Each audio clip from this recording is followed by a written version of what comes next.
What's up YouTube, Dave here from Zephyr Games, and we're here with James. And James is bringing us his Fluffal Draco deck profile, which as you saw from the video can do really well, and it's a nice little tech out with Fluffals, because obviously one of their main cards is Toy Vendor, and getting Toy Vendor to grave is always going to be important in the deck. So, without further ado, James, please take us through your Fluffal Draco deck profile.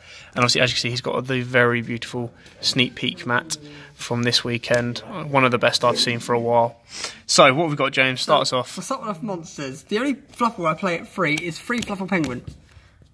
This is because it's your, basically, it's your graceful charity of the deck when you send it for a fusion material, so it increases your draw power and makes sure it extends your plays 99% of the time. Then I have two Fluffal Dog. Stratos of the deck, it searches your Fluffals or your Egypt Sabers till we get that patchwork. Will we ever get patchwork? No. No. Find Cool. out next time on YUGIOH. On YUGIOH News. Then only two Fluffal Bear, because the deck is so tight as it is, it's 50 cards. I was doing testing, you found you only needed two, and it searches, as you know what it does, it searches your Toy Vendor, or on field it adds a poly, back from grave. Yep. Then, two wings, you know what it does, it extends the Toy Vendor combo to do More draw banish. players, but then because you're using the Toy Vendor for tribute fodder, you don't want to be focusing solely on Fluffal Wings itself anyway. Then two Sabers. Yep. Straightforward on those ones. Two Chains, it searches your Fright for cards, well, your Fusion or your Factory. Yep. Till we get Patchwork. Till we get patchwork. As you can see, there's a missing link here. Patchwork. Okay, and the rest of the Fluffals, what we've got? We've got Owl. Searches your Polarization, or if they have you under something like Anti-spell, anything like that. You and Fuse. Or non-fusion. No, ignore me. Ignore me. I'm tired. Okay, so the rest of the Fluffals we've got the Final Cat. Yeah, when it's sent to grade for a fusion material, adds back a Polarization. Yep. One King in a Swamp it acts as a specific fusion material as a Polarization. Yep. And then for the Draco lineup, what are we rocking?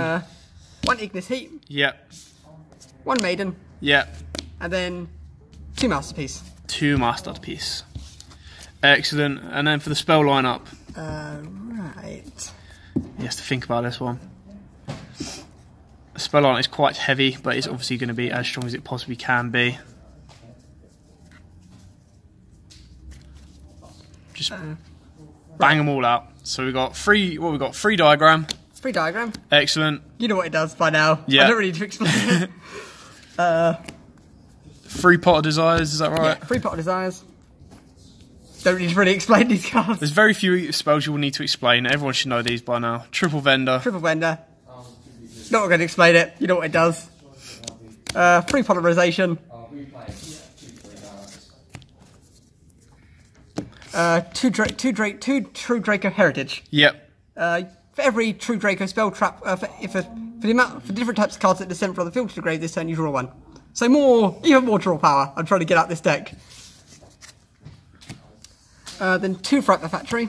Yep. You banish a fusion card, and you fuse from hand and field. If this card is sent from the field to the graveyard, you add back a banished Fright for Fusion. Yep. It's obviously another fodder for your Draco as well. Yeah. Yep. For your Masterpiece or Tributing. Yep. Two Double Fright for Fusion. Yep. Fuses Fright from field and grave. Two Fusion Recovery. Yep. Adds back a fusion material and a monster which is used for fusion material and a Polarization. Yep. Two Terraforming. Yep. Then one Raigeki. One Dark Hole. One Foolish Burial Good, which is you tend to target Toy Vendor to get more searches to extend your plays. Then one True Draco, Disciples of the True Draco Phoenix. Yep. Excellent. Now, obviously, some of the more important or trap cards in the deck we have. True Draco Apocalypse. Yep. One True King's Return. Yep. And two Graysley Prison.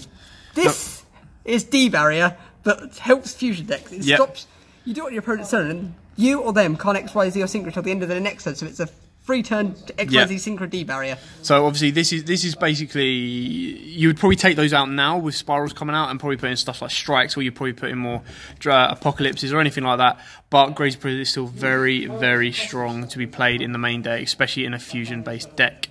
Okay, so James, take us on to the extra deck. What are we rocking? The combo starter, 2 Fright for Kraken. Yep. You use it to clear the board, you send it back once, bring it back, that way it can attack twice again.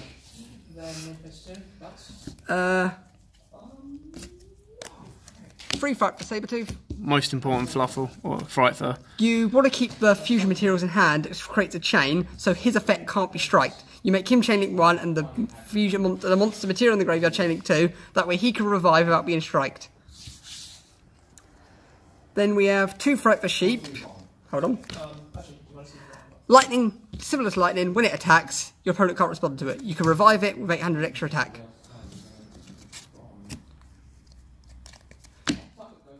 2 Fright for Tiger. For every material that's used for it, you can pop a card on the field. And it, for every Fright from Fluffal, every Fright for gains 300 attack. With Sabertooth, every Fright for gains 400 attack. Then my favourite Fright for Wolf. For every material used for it, it attacks that many times. Yep. So obviously getting, getting the boost with everything else, it's going to attack for loads. Then 1 Starving Venom Fusion Dragon. Yep.